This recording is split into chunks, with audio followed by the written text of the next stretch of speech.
তার শ্রমিকদের অধিকারগুলো, পারিশ্রমিকগুলো, তার মজুরিগুলো, তার গায়ের ঘাম শুকিয়ে দেওয়া যাওয়ার আগে তার পারিশ্রমিক দিয়ে দাও। সুবহানাল্লাহ।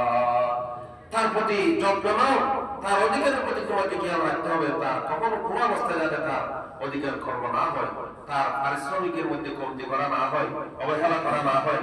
আল্লাহ রাসূল আজ থেকে ১৫০০ বছর আগে উম্মতকে সাবধান করেছেন। আতুল আজির আজরহু ক্বাবলা ইয়াদিফা ইরকাহু।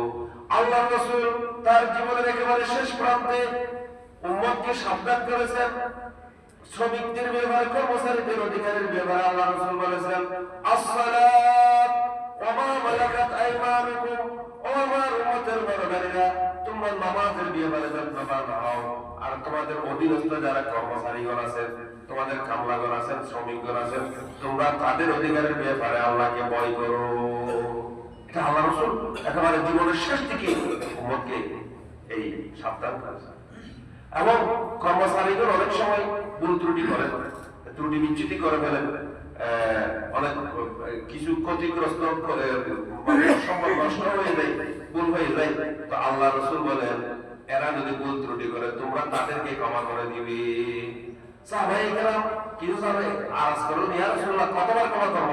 কতবার না, যতবার করে ততবার ক্ষমা করে দেব। আল্লাহ দিনে সত্যের সত্যের মানে এখানে সত্যের কোনো উদ্দেশ্য নয়।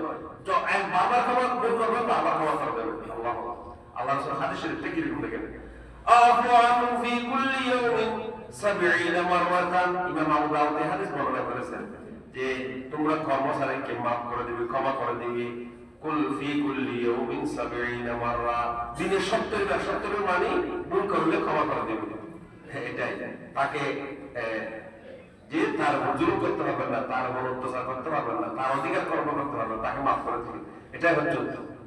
তো সকল শ্রমিক কর্মচারীর দায়িত্ব বা শ্রমিক কর্মচারীরও কি আছে, তাদেরও দায়িত্ব বলেছে। আল্লাহ রাসূল বলেন, কুল্লুকুম রাইন ওয়া কুল্লুকুম মাসউলুন আন রাইয়াতিহি। তোমরা সবাই কর্তৃত্বশীল, দায়িত্বশীল, তোমাদের সকলকে তোমাদের দায়িত্ব সম্পর্কে জিজ্ঞাসাবাদ করা হবে। والخادم راع في مال سيده। কর্মচারীগণ তাদের মালিকের দায়িত্বশীল, তাদেরকেও এই কর্মচারীদেরকেও কি করা হবে, জিজ্ঞাসা করা হবে। এজন্য যারা কর্মচারীগণ আছেন তাদেরকেও দায়িত্বশীলতার সাথে, আমানতদারিতার সাথে তাদেরকে দায়িত্ব পালন করতে হবে।